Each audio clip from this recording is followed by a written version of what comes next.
Good evening, folks. I think we shall begin. A special welcome to those here at Albert Street and to those who are participating online, whether that be live streaming or watching a recorded lecture. Welcome to the Albert Street lecture, the final one for 2023. Our guest speaker tonight, the Reverend Bruce Moore, a former crocodile hunter who became a Uniting Church minister.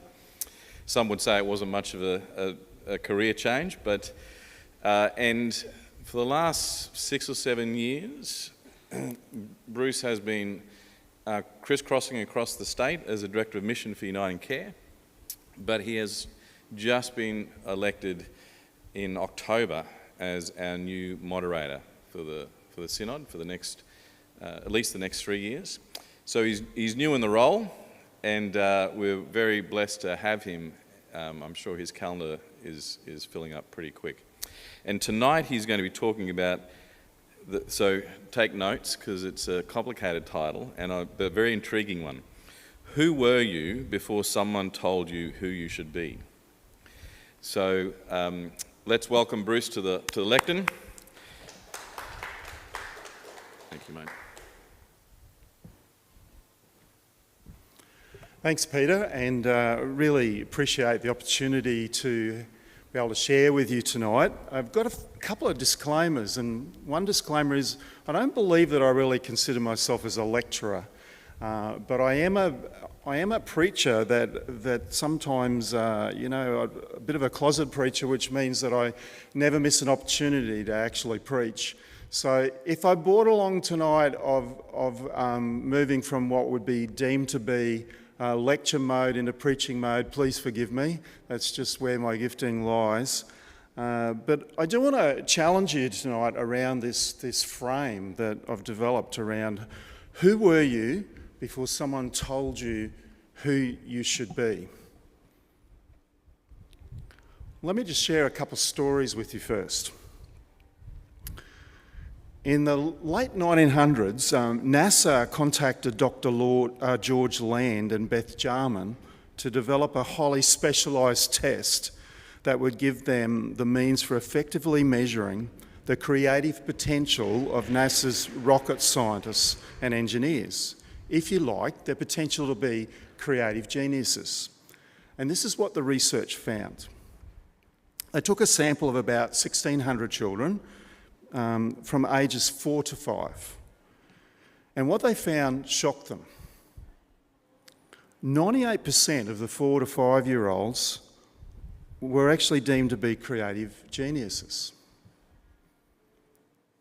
Well, the research continued, and 5 years later, now at the age of 10 years of age, what do you think their sample or their research showed about the creative potential of these young people, now 10 years of age? 30%. So something's happened here, and the research continued, and 5 years later, now at the age of 15 years of old, their findings absolutely staggered them, but actually only 12% now of the sample showed they still had signs of their creative potential to be geniuses. And the final part of the experiment, now with a bigger sample of about 280,000 adults, but all over the age of about 20 plus. This is the stuff that really landed them with surprise. And what they found was, guess what? Only 2% of the adults that they had now sampled had still that creative potential of being geniuses. And so Land wrote, as part of his report in this, he says it's that non-creative behaviour is actually learnt, was part of his findings. And he said, our natural creative genius is actually stifled from the time that we're born. So it's in that note that I want to pose to you, well, what's happened? What's happened in the journey of those that they've sampled? And if we can really believe their findings, when I start to look around this room, if it's true that 98% of that sample at the age 2 had the potential to be creative geniuses, I'm looking right now at a room full of geniuses, okay? So you can, and that's the end of the lecture tonight. We can go home after that finding. That's exactly what you wanted to hear. But I'm wondering what it is that they have learned. You know, what has changed the environment from 98% right down to 2% in that short period of time of about 15 years? And in asking you the question around who were you before someone told you who you should be, I want to build on that and ask you further questions around, well, what are you defined by the actual worst thing that's ever happened to you in life? Maybe the worst thing that was actually said to you continues to be a repeat play message that's said over your life. Are you living a story that's rehearsed around your worst story or your worst nightmare? Is that what is contributing to the reality of where you might find yourself, where this creative genius no longer has voice on your life? Do you find yourself living a story, your life, with more questions than actually that you have answers? That's certainly my case. And sometimes you might find yourself in a space where you go, this is not how it's meant to be. I've certainly asked my question that.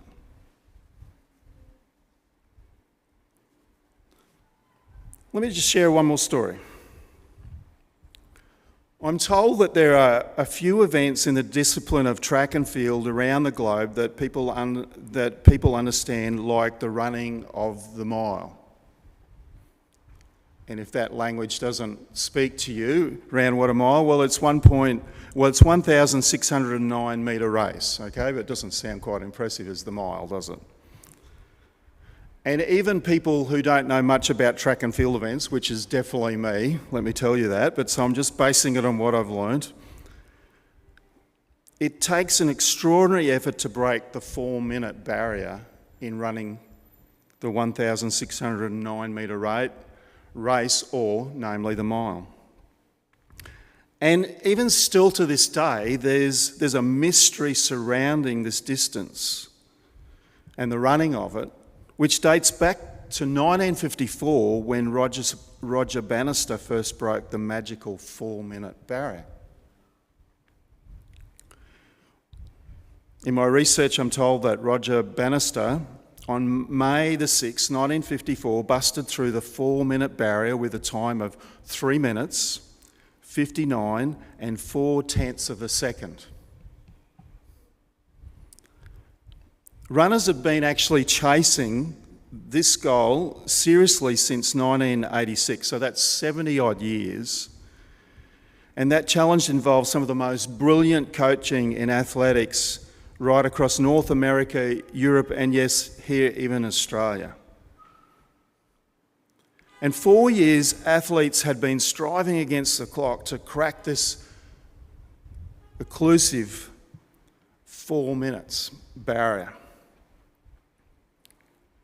It becomes such not only a physical barrier, but it had become a psychological barrier, you might like to suggest.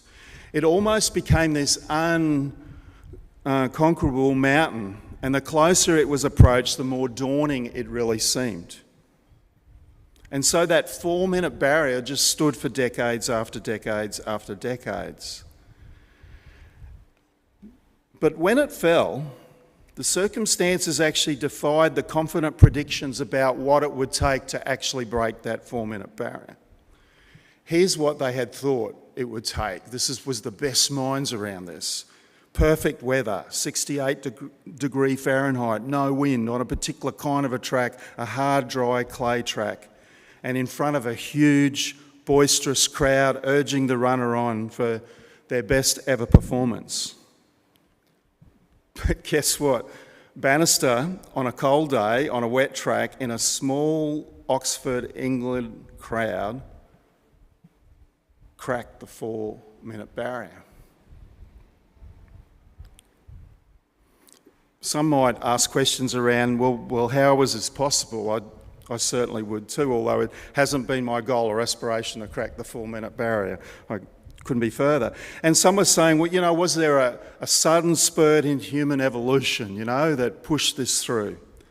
Was it a particular breed of genetic engineering experiment that created this new race of super runners, you might like to ask, as some did? And yet the common reflection around this, and the best school of mind talks about this mental mindset that people push through. What seemed almost impossible, all of a sudden became possible. So much so that within Bannister cracking this 4-minute barrier in the mile, several people within months after that event also cracked the barrier. Who were you before someone told you who you should be?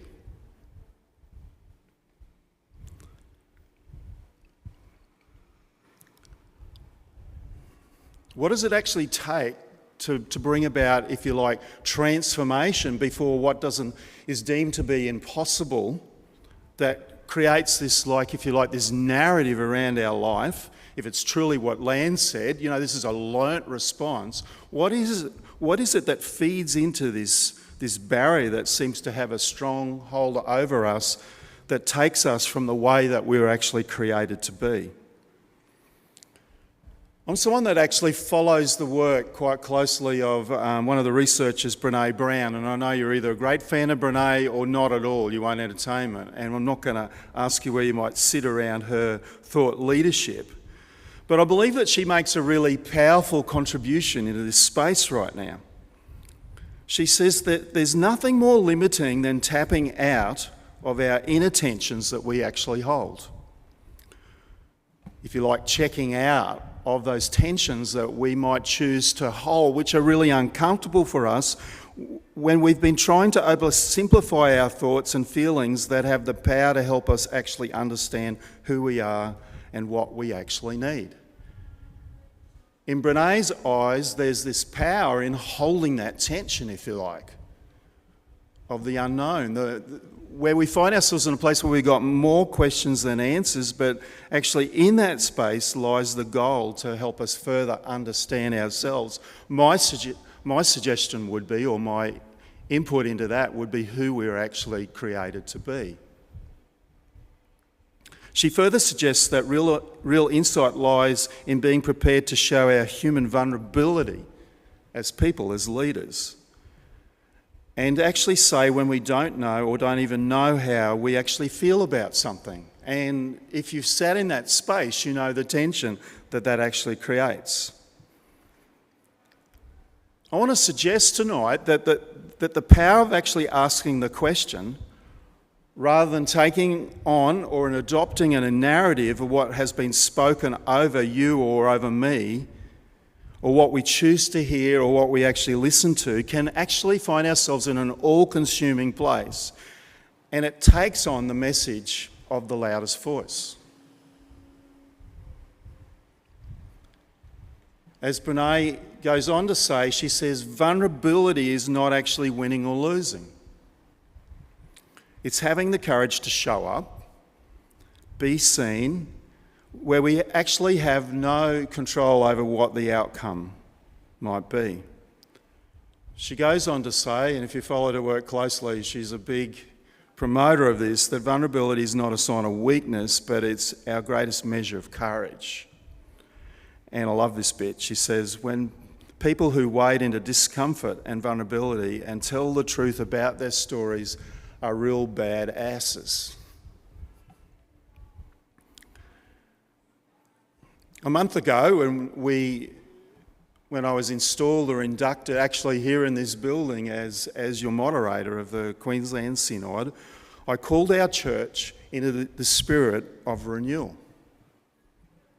And the subtext goes on, a faith for a new season. And if you like, this is actually calling us into this transformation work.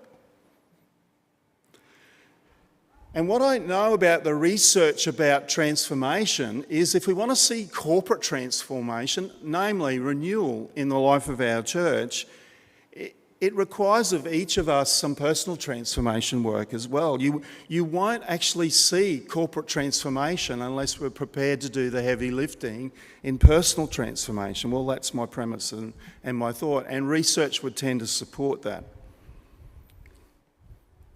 In my own journey, I've been doing some work, what I call my deep work, and some of the contributors into that space, I want to actually share with you a little bit of what I've been learning about myself. But the first contributor in that space that I want to talk to you about is quite a lengthy book by a guy called Carl Newport, and the book title is called Deep Work. And here's his frame that he speaks of. Newport actually speaks of deep work as like a superpower. And he says, in our current economy, it enables you to deliberately learn complicated new skills and produce high-value output at a high rate. He defines deep work as the act of focusing without distraction. Now, it's pretty hard as moderator not to be distracted. Let me tell you, I'm only 4 weeks in, but there's a lot of distractions. But to harness what he calls this superpower requires us to give something a focus. If you like, it takes us from a reactive culture into giving something what would be called laser focused and attention. And his starting point is in your own life. He talks about deep work is an activity that when you actually take the time to engage in deep work within yourself, it also provides the opportunity to discover and generate a deep sense of meaning and fulfillment in your personal and your professional life. And those of us that might be involved in Christian ministry would know what it means to actually retreat, to actually take time out to do deep work. And those of you in other sectors of life or other professions would know that when you're given the gift of what it means to step back and take time, sometimes it might be around a project or a particular focus, the value that will come from them. Here's my experience. Can I suggest that there are very few people who come home energised at night from an afternoon of frenetic email replies? It's never been my experience that that's given me energy or focus. It's more becomes a distraction and takes me away from the primary course other than being distracted by being in a reactive mode. So here's some things that I've learnt about myself and questions that I've asked as other people contribute in this space that I wanted to share with you, because I think it speaks into this question that I've raised with you around who were you before someone told you who you should be? The framing of deep work invites me to actually ask, what is the story that I'm actually telling myself about something? What are the stories that I continue to rehearse over and over again in my life? It invites me to ask questions around, well, what's triggering that? Where is that coming from? What's my contribution to maybe the challenges or tensions that I find myself holding? It invites me into a space where I can engage in a process of wondering rather than a posture of investigation and interrogation. And there's plenty of opportunities in life to interrogate something or being interrogated by something. I have 4 sons. And as my sons got older, they continue to tell me how much I don't know as a father. And now I've discovered, now I'm moderator, I've got 20-odd thousand people telling me what I don't know as moderator as well, and what we might need to do to actually change the church or get back on what it means to be the real uniting church or whatever that means.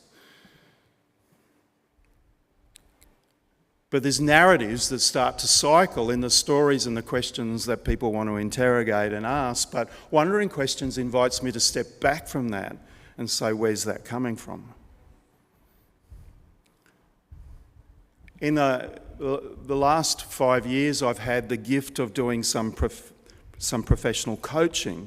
I used to be a professional coach. I used to do executive coaching.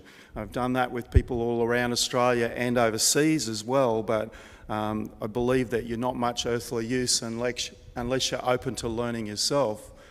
And through the process of some professional coaching that I've been receiving as an executive, I've learned the discipline as what is named as positive intelligence. Now, I already have graduate qualifications in positive psychology, but positive intelligence brought a whole new landscape into what I've been learning about myself. Now, I'm not here to bore you with the subject matter of positive intelligence, but what I'd like to do is just mention a couple of my learnings of what I've learned through that discipline. One of the frames of positive intelligence is it talks about our judge. And guess what? Our worst judge, our worst critic, is actually ourselves. It won't be a surprise to you, but what I have really discovered is my judge comes out to play on a pretty regular basis. In the positive intelligence contribution, it also talks about saboteurs. Things that come and sabotage your focus around particular matters, and that can be about you personally or it can be about the work that you actually do. Brene Brown actually speaks into this a little bit more. You can see I'm a bit of a Brene Brown fan, sorry if you're not, but you're going to hear a little bit more. But she invites us in her contribution. She says we need to find a way back to ourselves, if you like, discover who we were before someone told us who we should be.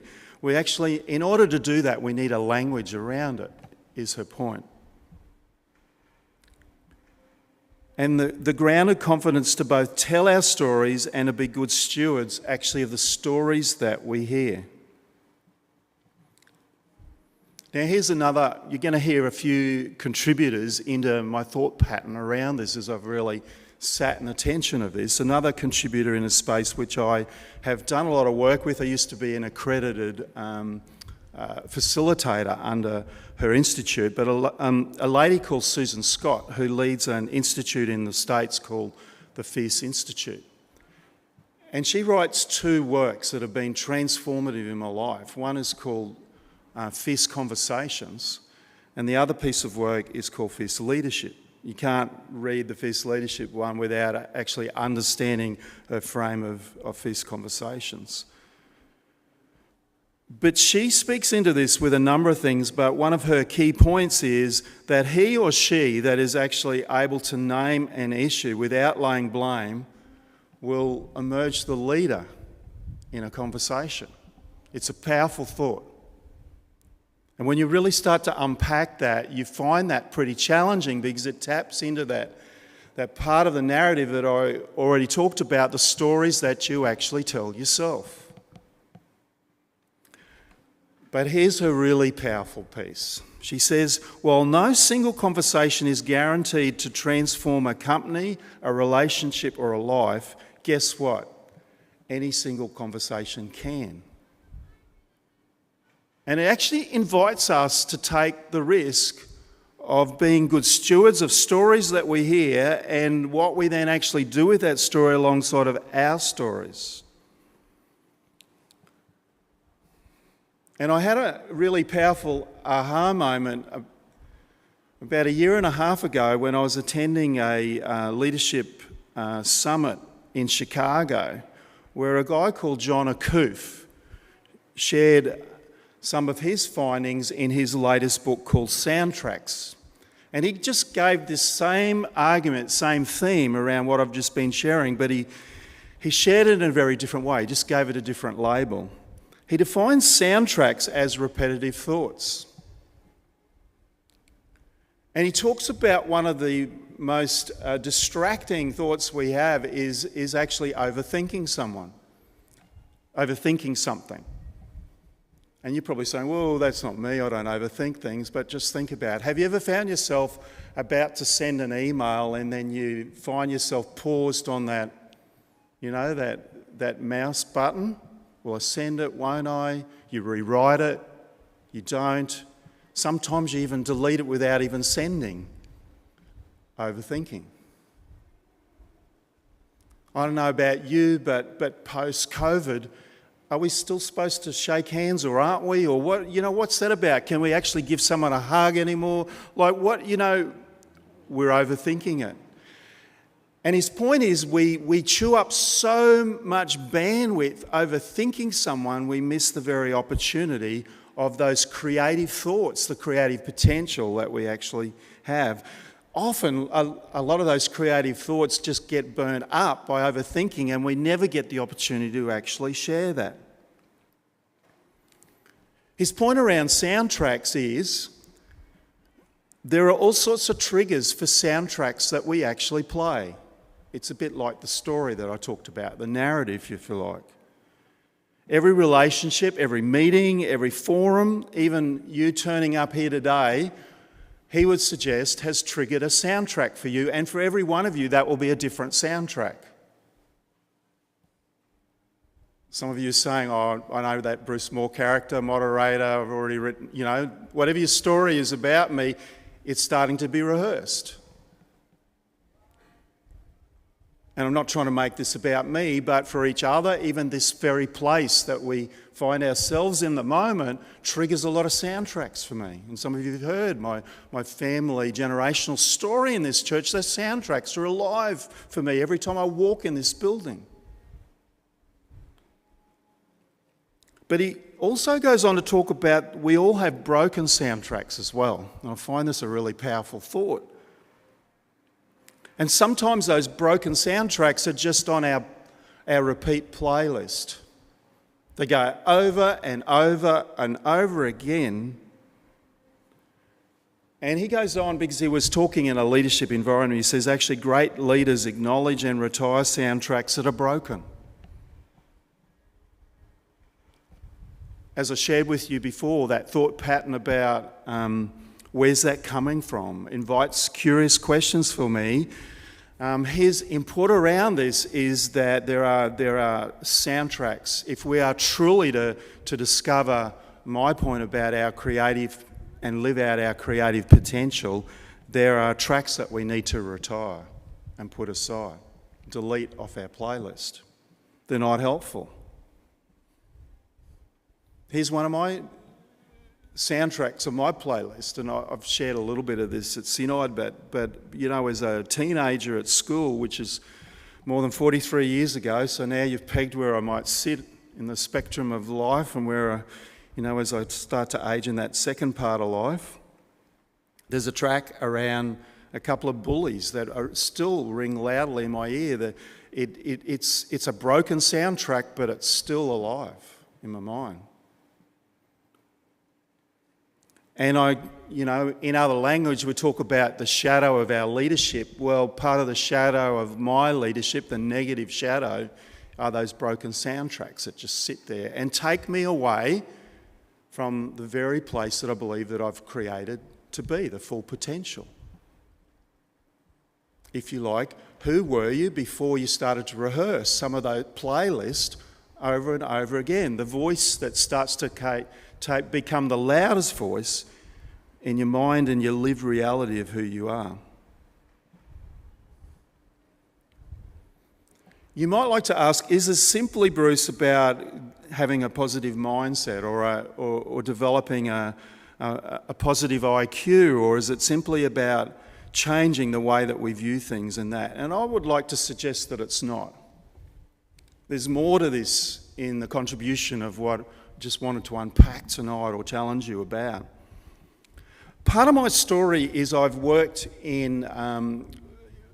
with young people and families, with children and young people and families that are on the margin of life, people that have found themselves in the outer home care system through no choice of their own, but because of the trauma and impact of what has occurred over their life, they've found themselves in places that they didn't want to be. And as part of the work that I used to manage and lead in that space, first of all as a youth worker, but later on as a manager and a leader in this space, and navigating our child protection system, it's really important to take hold of some of the research around what the impact of what trauma has on the life of people, and particularly on the life of our children.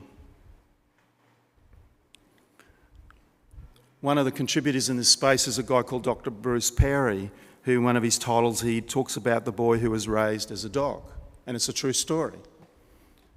But Perry explains that what happens to the brains of children exposed to extreme stress and trauma shares their lessons of courage and humanity and hope.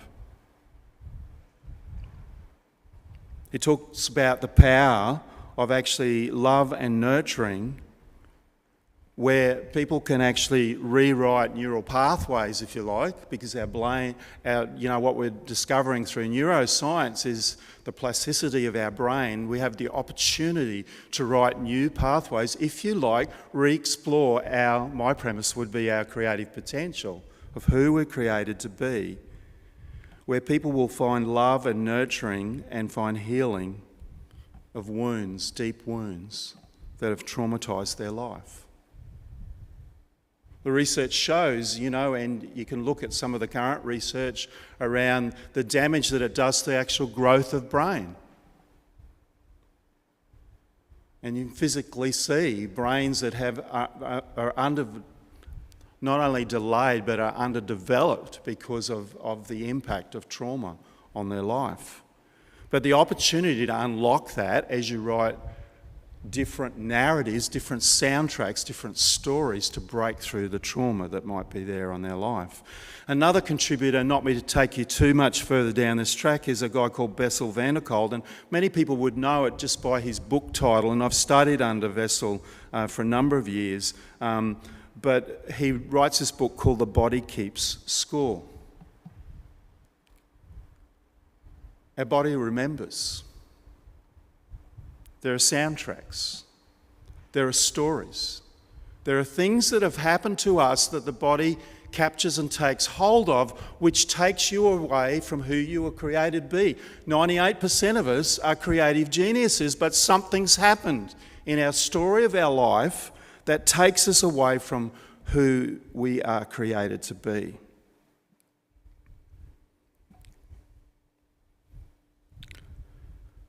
So here's the frame that I want to leave you with as I centre our thoughts.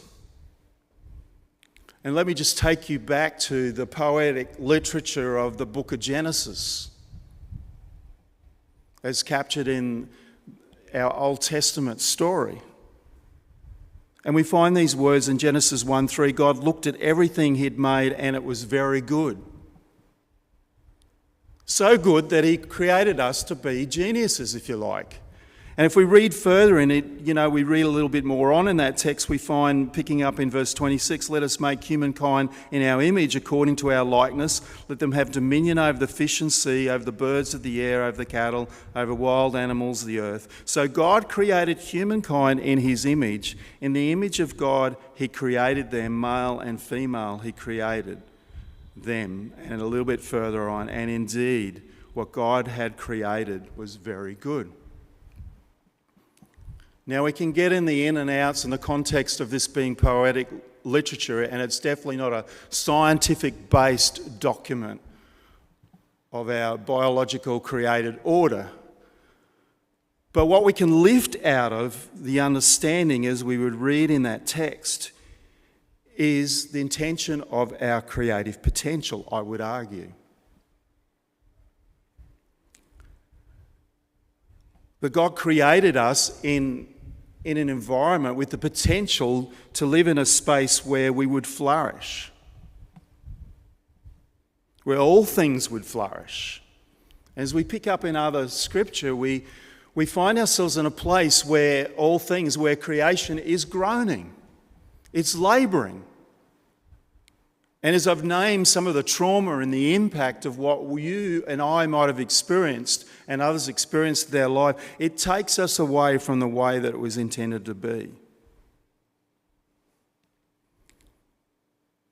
And then a scripture that I shared as part of our Synod weekend, I drew us to Paul's writing to the church in Rome. Now we can argue around whether that's, the author of the writing and everything. Let's not go there. But we pick up these words where he talks about being a living sacrifice. This is the transformative work that we're being called back to, if you like. And he talks about, therefore I urge you, brothers and sisters, in view of God's mercy, to offer your bodies as a living sacrifice, holy and pleasing to God.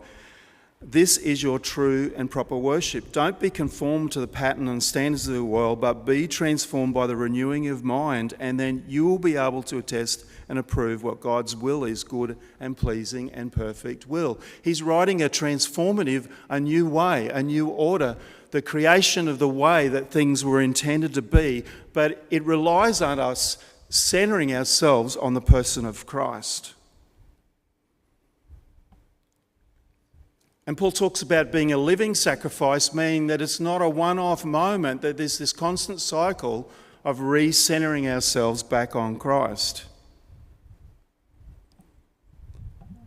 And the commentator, the late Tim Keller, who is quite legendary in a lot of his work, he gives me a quite chuckle about that, and he says old sacrifices weren't a problem. They were just a dead animal. They were put up there, they were offered, and they were burnt. It was over. But he says living sacrifices every day, every hour, every moment, right now, have to be deliberately and constantly, continually, perpetually offered up, because guess what? They keep crawling off the altar. If you like, we keep taking ourselves with distractions away from the way it intended to be, but the call for us is to centre ourselves on Christ. So what would it actually take for us to write a different script? Alongside of all the different contributions that I've just briefly pointed us to consider in the mind of what we've been speaking about. My suggestion is renewal actually starts, transformation starts, the recreation of the way that God intended us to be starts by our story connecting with God's story. Our story connecting with God's soundtrack, if I could use that phrase. And it's in the reconnection with God's story, as we continue to offer ourselves in a living way, meaning a constant space of renewal and recentering, that a new story is written.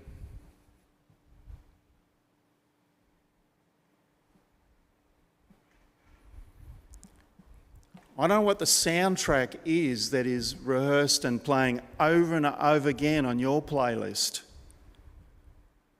but let me give you a new soundtrack to insert in your playlist. And here it is, as captured in Paul's letter to the church in Corinth. If anyone's in Christ, guess what? They're a new creation. The old has gone and the new has come. So who were you before someone told you who you should be? And what would it actually take for us all to live out our full creative potential in a place that we read about in the way that God intended it to be, that we might all flourish in relationship with Christ? For if anyone who's in Christ, they are a new creation, the old's gone and the new has come, is the soundtrack that I choose to play. Won't say amen because that'd make it a sermon, wouldn't it? But there endeth my lecture.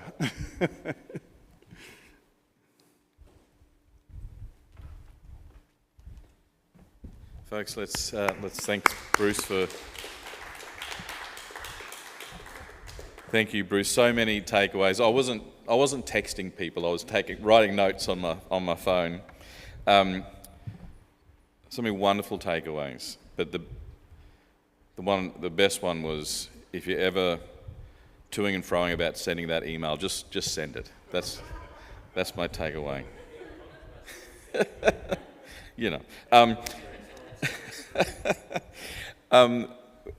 as our custom is at the Albert Street lectures, we have a responder as well who's going to respond to Bruce's lecture.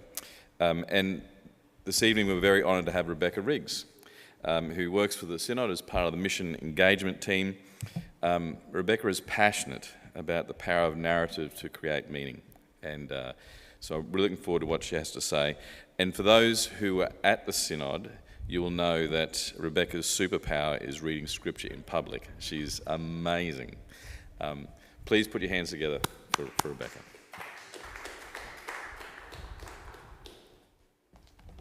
Thank you.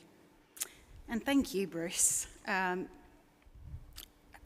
The ideas that you've shared tonight strike me really powerfully. First, as a communications manager and part of the mission engagement team and for the Synod, but also as a Rebecca, as a person. My first thought is, yes, I'm in. My second thought is, how can I rigorously apply this? How can I check that I'm actually putting these ideas into action every day? And in the work context, I really want my team and I to rise to the challenge you set at the beginning, like how do we live out our creative potential? We're a communications team. We are called to creativity. How do we do that?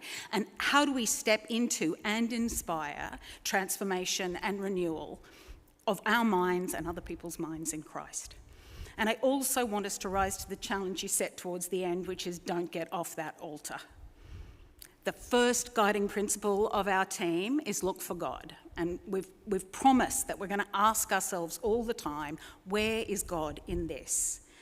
And the more often we come back to that, to guide our decisions and our strategies and our deliverables, the better we will be doing at staying on that altar. And that's one of those simple and impossible day-by-day, step-by-step things. But I can imagine telling myself now and then in the future, oi, Rebecca, back on the altar. I really love the idea that you raised of being conscious about the stories we listen to and share. I mean, as a communicator, that obviously hits very close to home. I worked for years in crisis and disaster management and communication. And I have seen in those really raw and difficult spaces, time and time again, the power of story to either limit, separate and harm, or to transform and connect and heal. It really is that powerful. And your stories tonight about the impact of words on you and on each of us made me ask, what are the stories and the meaning-making and the listening and the humility and the honouring that we should be leaning into right now? I think so many people would resonate with your call for the need for deep work and for vulnerability, as well as that clear and rigorous awareness of the stories we tell ourselves and each other.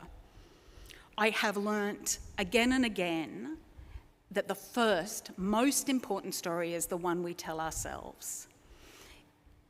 In a crisis situation, if, for example, you are somebody who runs the SES and people keep driving into floodwater and the thought in your mind is, why are they being so stupid? That influences everything you say and everything you do. The first most important story is the one we say to ourselves. There's a framework or a modality called narrative practice, which is a way of thinking about story that comes from, it's a therapeutic tool in the first instance, and then it's a community development tool in its secondary life. And narrative practice believes that as a story listener, a story maker, and a storyteller, the work you do throughout that whole process is actually a healing work.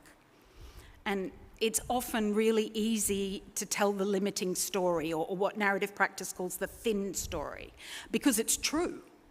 So you know, maybe the 4-minute mile or the dying church or I am frightened, you know, but narrative practice also asks us to additionally listen for survival, for possibility, for flourishing, for wholeness, so that we can weave the more complex, thicker truth.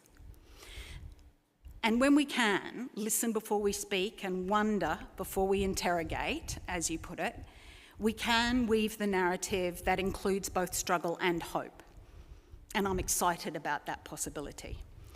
But it really does require rigour and commitment and awareness and letting go of some of the things that we think keep us safe. In my patch, I often find that the things that we think might protect our reputation actually diminish our identity and our connection and our relationships. So it seems to me that as the church in the 21st century, we might be well served by telling ourselves true and bravely vulnerable stories, including what we don't know. And humbly honouring the stories of others. I love the words of Brené Brown that you quoted, that we need to steward the stories of other people. Like, I love that idea. It doesn't just mean listen to or retell or share the stories. It's actually about looking after them, about tending them and keeping other people's stories. There's a real lesson in that one for me. My response to Susan Scott's thinking that you shared about naming an issue without laying any blame. And it made me think about the power of positioning the problem outside the people. Like, that is an excellent lesson to apply to issues management. It's almost impossible to resolve a problem, to resolve an issue if we assume the problem is in another person or group or organisation. We'll just keep repeating what they need to change. And oddly enough, that rarely makes anybody ever change at all. I've seen this so often in community meetings, and we know that the church is not immune to it. I think, Assemblies Act 2 notes this tendency in us as a community. And so maybe there's something that we can all learn here. It's certainly a great engagement strategy. We can put the problems outside people, in between us, and then enable everybody to look at the problem without blame and to see what might possibly be done. And that can help us deal with problems creatively rather than oppositionally, perhaps. As I mentioned earlier, your words also hit home to me as an individual.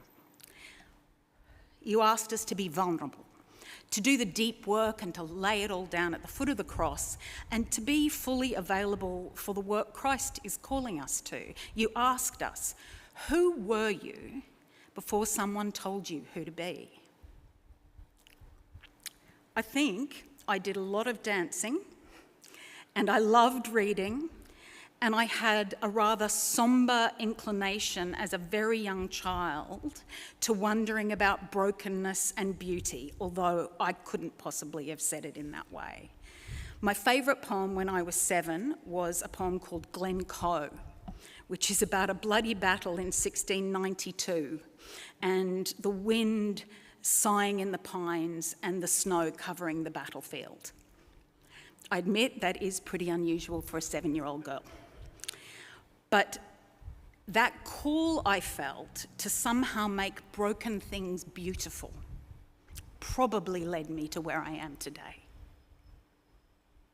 What your words tonight made me think about was that it's actually been a longish journey with a pretty interesting soundtrack through education and peer groups and career and relationships and, to be honest, some trauma. And during that journey, I was trying to be what was asked of me. And I admit what I asked of myself, to be nice and right and perfect and normal and successful, to conform to the world. But if I think back to what possibly I was meant to be, made to be, maybe someone who wants to make broken things beautiful? I feel like that's a pretty important thing to consider. So thank you for leading me on that exploration.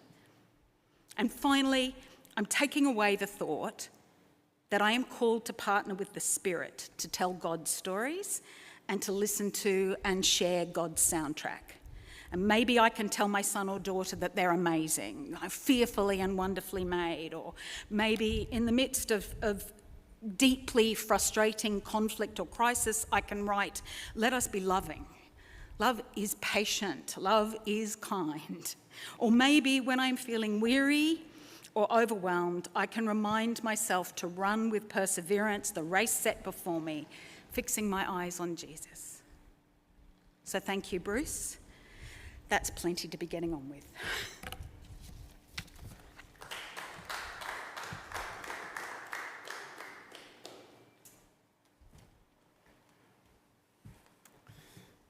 Thank you, Rebecca. I'm not sure if I mentioned this, Bruce, but what we also do at the Albert Street is we open up for people to have questions. So I'll invite you back up if you could, Bruce. And I'm happy to kick off. I was taken, I made a glib comment about the email thing, but I was really taken by that idea of, you talked about overthinking things. And as is often what can happen when someone's speaking up here and they say something and it triggers something, and I was overthinking it and I went off in a very different direction. And I remembered an article I read a while back by Philip Yancey, who's a Christian author. Many people might be familiar with his work.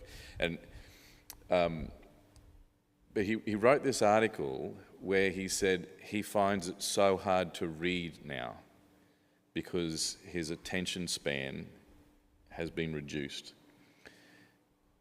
Which made me wonder, as you were talking about the opposite of overthinking, the deep work we need to do requires time and attention, and there are so many distractions around. So I'm wondering if you'd like to share some comments about how we do that deep work, some of the disciplines. Often we think of creativity as a lack of discipline rather than a focused discipline. So yeah, there's a whole heap of things there, but maybe you could comment briefly, and then I'll have the microphone if people have other questions.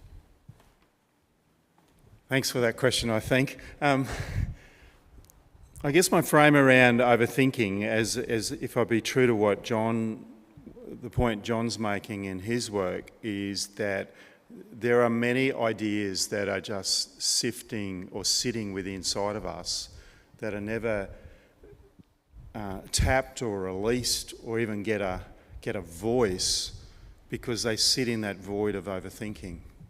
And we just recycle them again, and finally we do hit that delete button. And maybe that's because, well, his point would be there are soundtracks that will condition the way that we treat those thoughts. Like, we'll recall a story the first time that we did offer a bit of a creative idea and we got shut down because of it. Or when we've made a few mistakes, rather than accepting that, to create an environment of making, of being creative, to be creative and release and open up all of that potential, actually will mean that not every idea gets up or is a good idea, but that's okay. But the culture or our story that would reinforce our overthinking is we remember when we hatched an idea and we got ridiculed because of it. And we get locked into the one time where it didn't go so well, rather than the other 99% of the time where those ideas maybe would have given a life for a different opportunity if they'd only be given potential to find voice, would be his point.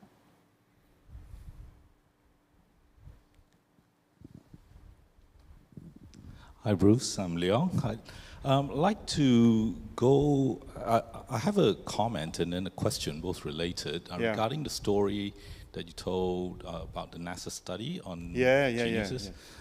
The thought I had when you were describing that is that, I've had children before, this as you have, and I'm imagining 5-year-olds. Yes. And if there are a lot of 5-year-olds in here, what they would be doing is just running around and climbing over steps, but then us sitting here who would just sit here and actually listen to to the whole lecture. I'm wondering whether we're 2% geniuses and they're 98% geniuses because they do run around and climb over steps and we don't. So then related to that, as you were talking about that NASA study, the thought in my head, that 5-year-old in my head, it popped in my head. I can pull out my phone, actually look up this study because I've never heard it before. And so I started looking through it, and at a certain stage I thought, what would other people be thinking? They'll be thinking I'm texting or doing something else. So therefore I stopped, that's right, I stopped doing it, and I sat then to pay attention.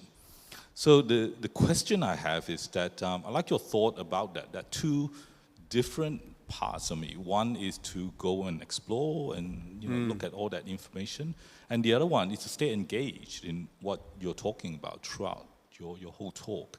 So I'd just like to get your thought on that tension between us that perhaps always is there, and what your thoughts about it are.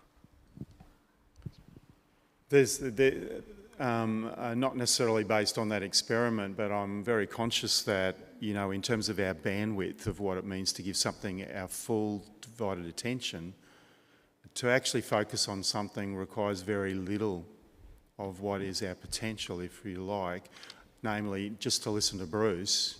If you gave it 5 or 6%, you could probably get away with that. But here's the big challenge is, what would it be like if you focused 100%?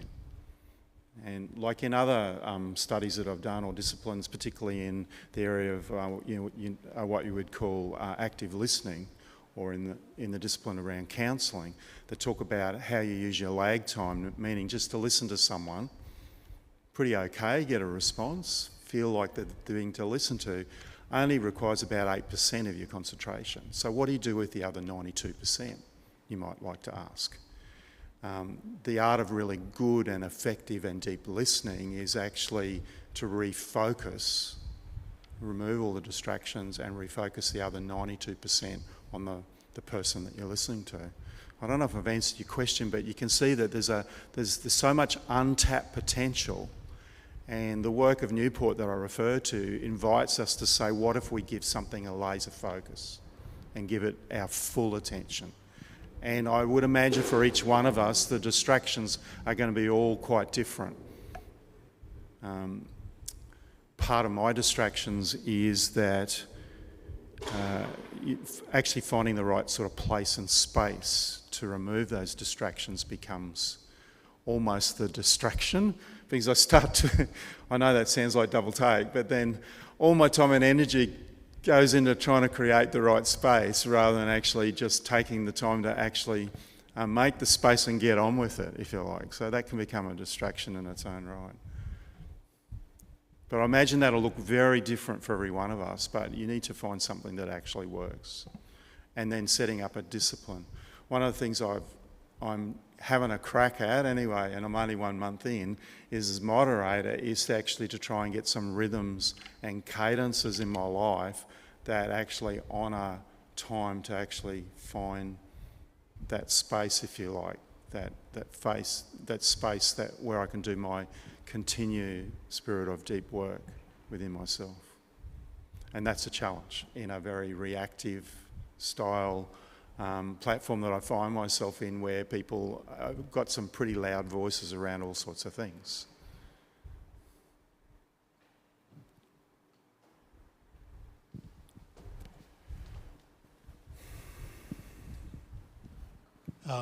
Bruce again. I'm Bruce. Hi, Bruce. The idea of overthinking is pretty, I think, central to a lot of us, actually. Do you care to then comment on how that might relate to your general theme of renewal?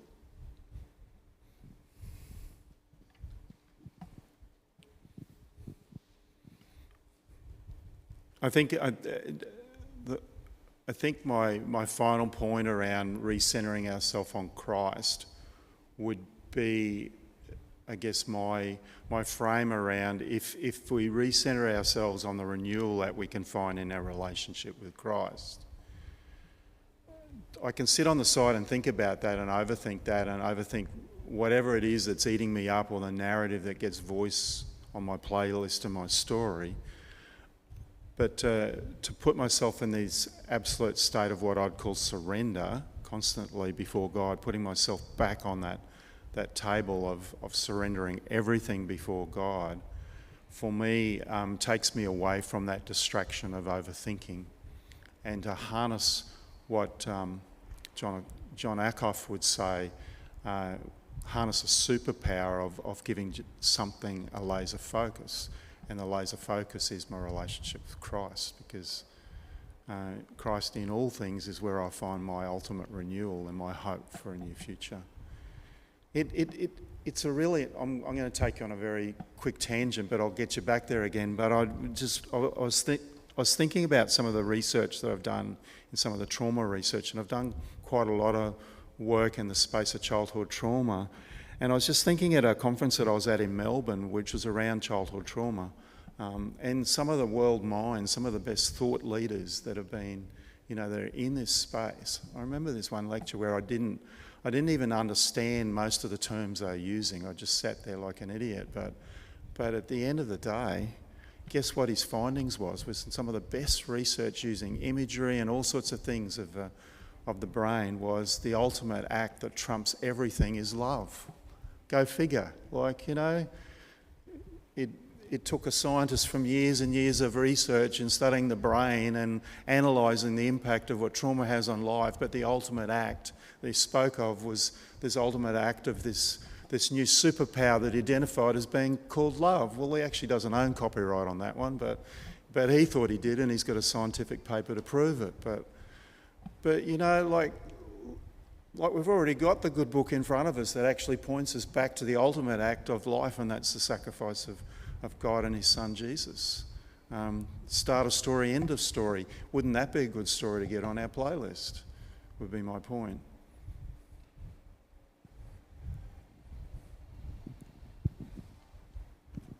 Good day, I'm John. Hi, John. This might be a bit of a daft question, so I might have misunderstood one or two things, so apologies first.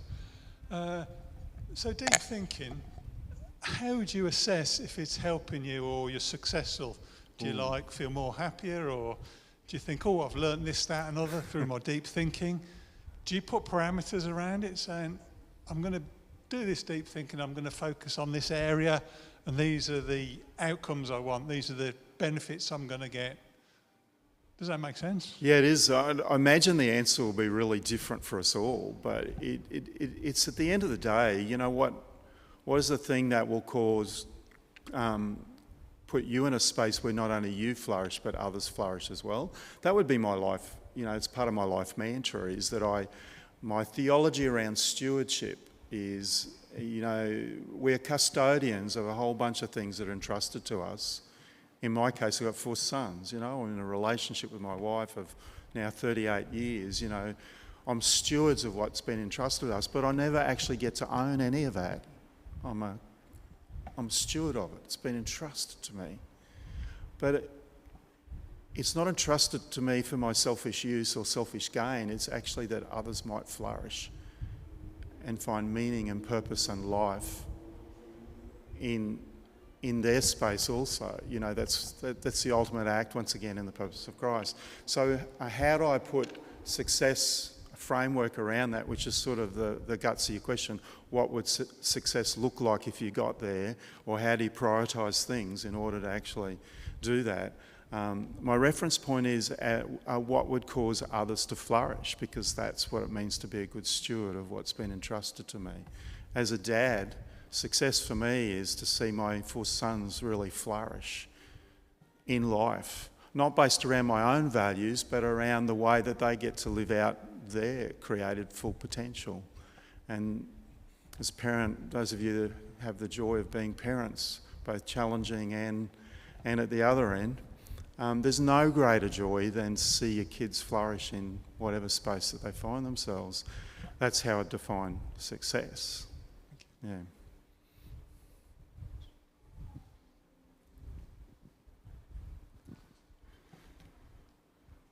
Feel there's a clanger coming on here, Trent, so be kind. So, thinking about storytelling as meaning-making type stuff, and I loved what you had to say, and I think it was wonderful, and if we do this again, I want you to come and talk, okay? Great. All right. How important is it that the story is actually true? Yeah, that's great. Because as far as I can tell, the NASA study that you've referenced never actually took place and was made up by a bloke in a TED talk. But it's really widely referenced everywhere, and it's a great story. But how important is that to be, you know, does whether it's true or not actually matter in terms of the value that it adds to the way you shape yourself and the way we live our lives? Yeah, it's a really interesting, powerful question, and let's not go into whether that research study is fact or not. But how important are the fact that the stories that we share or we hold or are stewards of are actually truthful enough? I would probably argue, and I probably should take this question on notice because it requires a bit of deep thinking, actually. But my first thoughts around this, not necessarily wisdom, is as long as it's someone else's truth, then in one sense that's okay. Because at the end of the day, we're all going to make judgment around stories of whether it's truth or not, based on whatever narrative or other stories that we hold. But what is truth and what isn't truth? We follow this in the whole understanding of scriptures, don't we? What is truth? What is the true reading of scripture? And what we reference it back to is obviously the biblical story, and try and get ourselves inside of the story and ask ourselves what the story might be saying, but we also evidence and base it on our own story as well. We cannot but do that. It's a deep philosophical question. I'm not a philosopher. But my frame around that is, does it really matter as long as it's based on other people's truth and they're the custodians of their own truth around that, I would argue, anyway.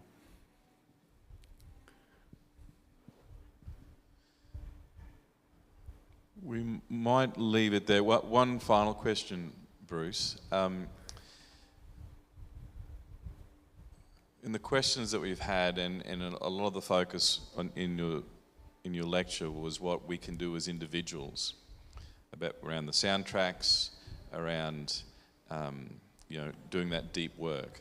I'm wondering if you might like to say a few words about how, as a church community, we can provide space for that learning to take place. You've obviously read John's book, but he goes on and talks about, well, organisations also have soundtracks. I've just arrived in the Synod office. There's all sorts of soundtracks on the playlist there. They've had moderators before.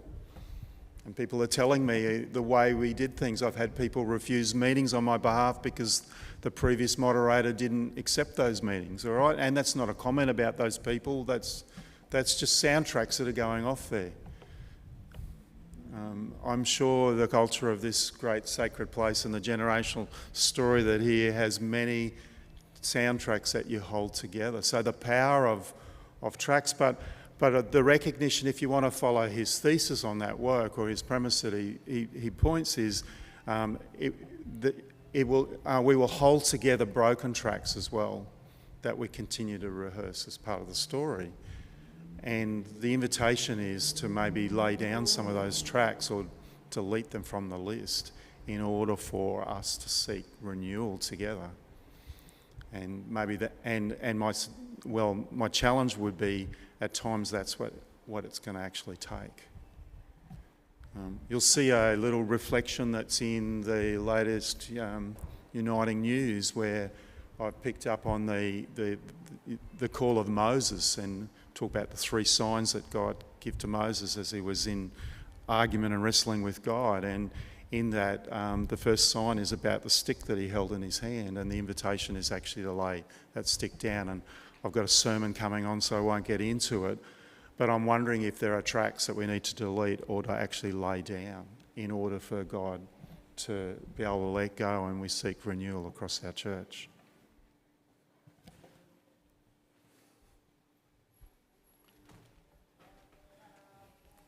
Thank you, Bruce. Can we thank the moderator once more? And for those here and for those who are participating or online or watching a recorded version, look out for the Albert Street lecture next year. And it might just be Rebecca by the sounds. It sounds like you've been volunteered. Thank you once more, and goodbye.